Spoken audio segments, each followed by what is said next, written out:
Hello and welcome to the 2020 Pacific Water Quality Association Virtual Conference. This is a technical talk brought to you by Danny Bauer. I am the Sales and Marketing Manager for ENPRESS LLC, located in Eastlake, Ohio. I'm going to be using this tech talk time to inform you about PFAS, Perfluorinated Compounds Management, Mitigation, and Remediation.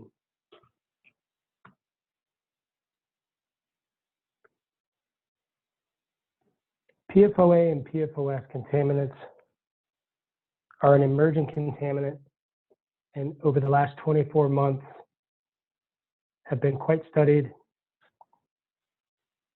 when it comes to products being certified and products being offered for both residential and commercial applications, not only with municipal and or city water, but also private well, and with the National Groundwater Association and the Pacific Water Quality Association having so much focus on these perfluorinated compounds and emerging contaminants. I thought this would be a useful time to talk about what they are, where they come from, and ways that you can mitigate or remediate with this chemical when it exists.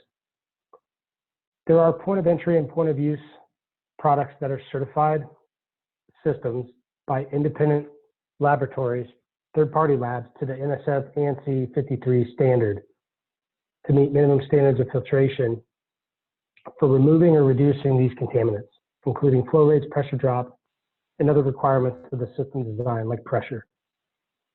Point of entry water treatment systems installed on the consumer side of the meter with the express purpose of treating all of the incoming water before it goes to the individual supply lines. So point of entry is treating everything before it hits the bathrooms, the faucets, the sinks, the kitchen, the cooking and the drinking water.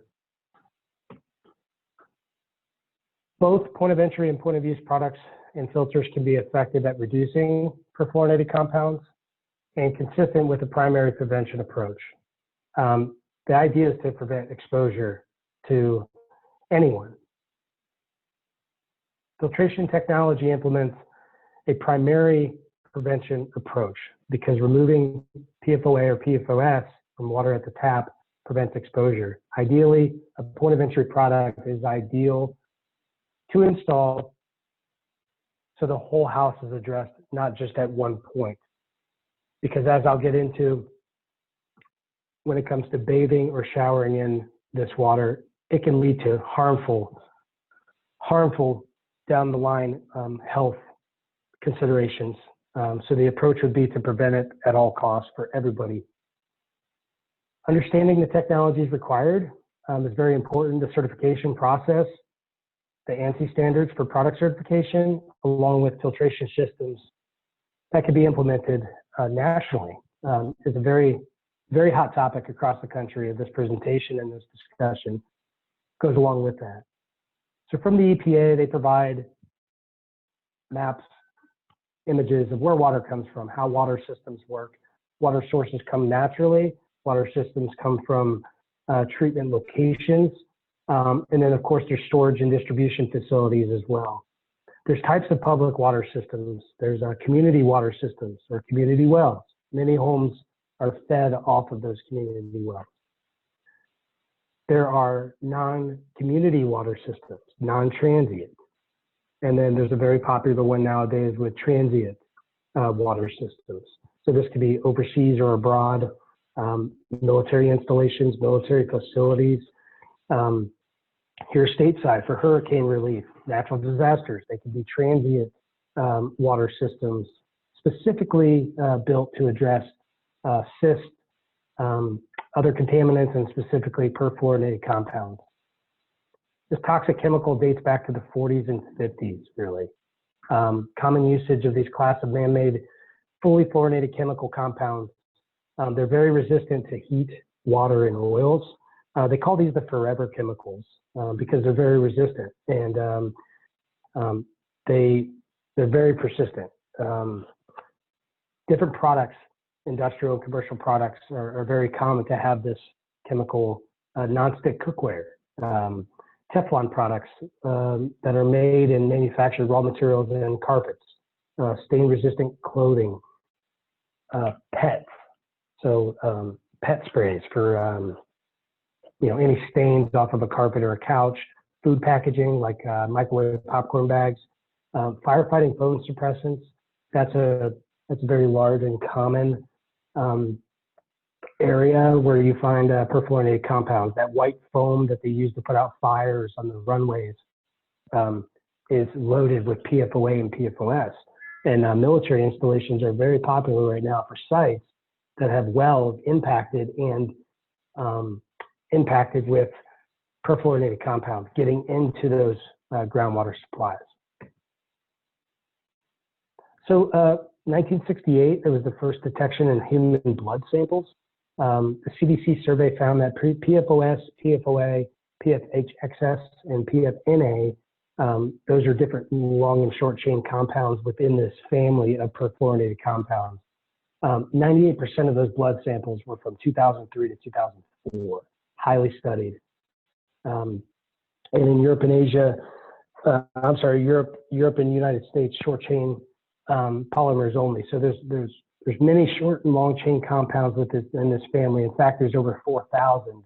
The number keeps changing, but it's been known to have over 4,000 different compounds within the family.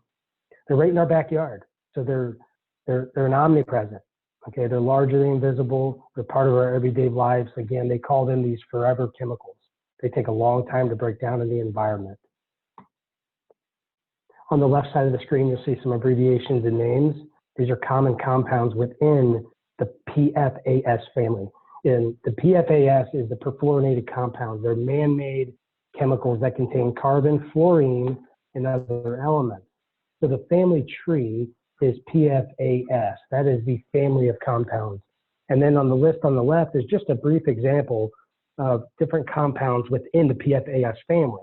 PFOS and PFOA being the two most common and widely studied. In fact, these are the only two compounds that they actually have protocol for to get a product certified through NSF, PFOA and PFOS. There's other compounds that are close behind, and because a product is certified to remove PFOA and PFOS, chances are, and you'll see from a water test, that the product will actually remove other compounds in the family. But the protocols that exist are for specifically PFOS and PFOA. Here's another description of the different long and short chain acids or compounds within this family and how they look. All consistent, being highly acidic and having a fluorine bond. This is right from the CDC. This is a summary of findings on health effects from exposure to perfluorinated compounds. And as you can see here, from left to right, the immune system, development and reproductive, lipids and liver, endocrine, body weight and blood. And you can see the compounds that list all the way down to Gen X. I just want to target in on PFOA and PFOS, those top two. As you can see, all the way across the top, it affects, those two compounds have been widely studied, and it affects every part of the human anatomy and can lead to very bad known carcinogens that can lead to very bad health effects down the road. This is an exposure route. So the stressor is the perfluorinated compound PFOA. And you can see here the different sources. Now, in the world that we live in, and within this conference, we're talking about drinking water. But you can see the different sources: consumer products, industrial uses, food, air, soil, aviation foam suppressants, dust. And again, drinking water is where our focus is in our industry. The exposure route is important.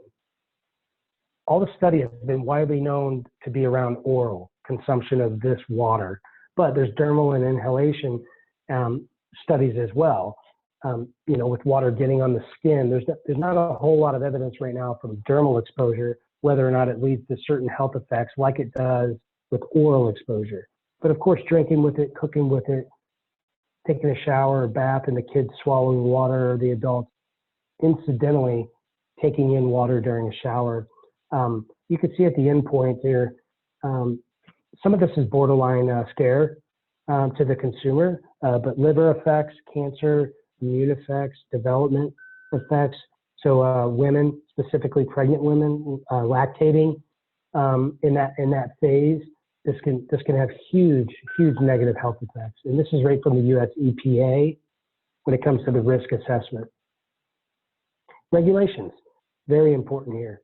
So the EPA nationally on a federal level, the parameter has always been parts per trillion.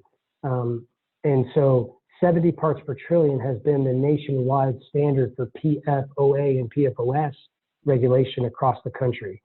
So any water testing with perfluorinated compound above 70 parts per trillion is considered dangerous when it comes to the EPA. So products that are certified, it's important to make sure that they're certified to reduce well below this national standard. And you'll see here in a little bit, there's individual states taking it upon themselves to create their own state legislation to lower this parameter in parts per trillion, depending on the area of the country that you live.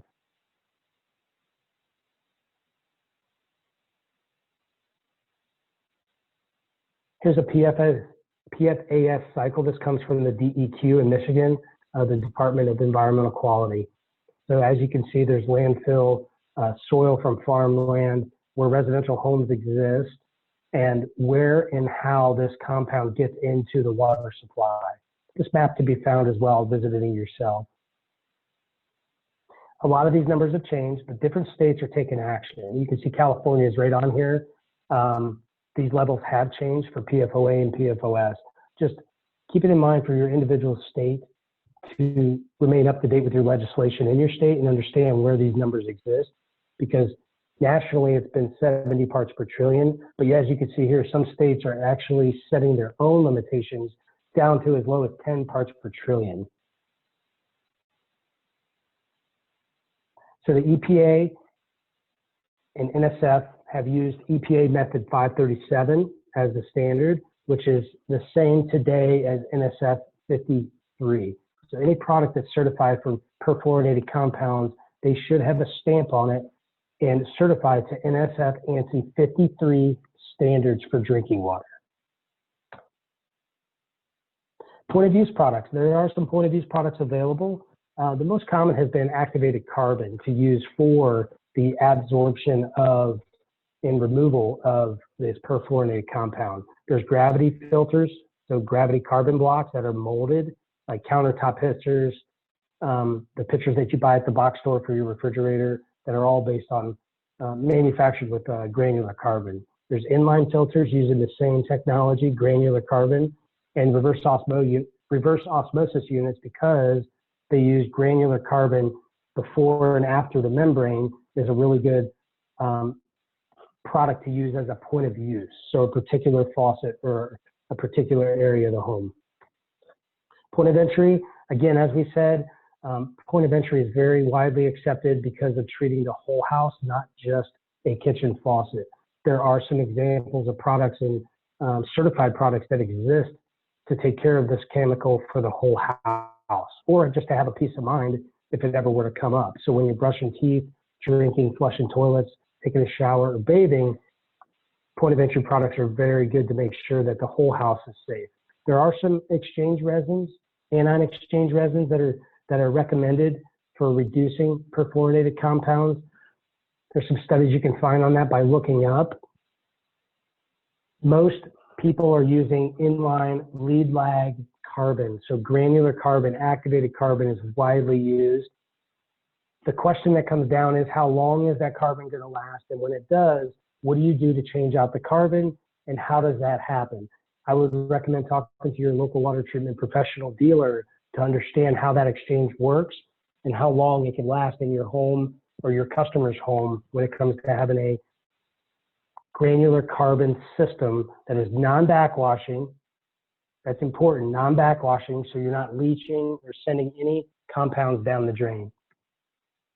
There's also activated carbon that is in a block form for point of entry.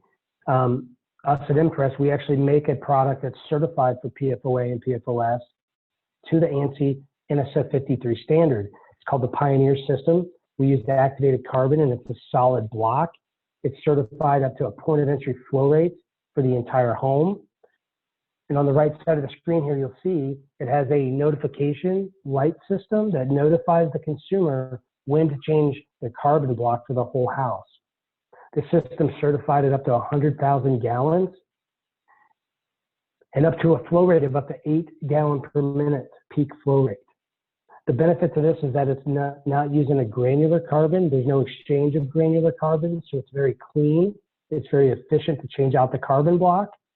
And then the carbon block can be thrown in a landfill because of the fact that we are catching and adsorbing the chemical as opposed to having a granular carbon that would need to be burned off in an incinerator because of the chemical existing in the bed of carbon.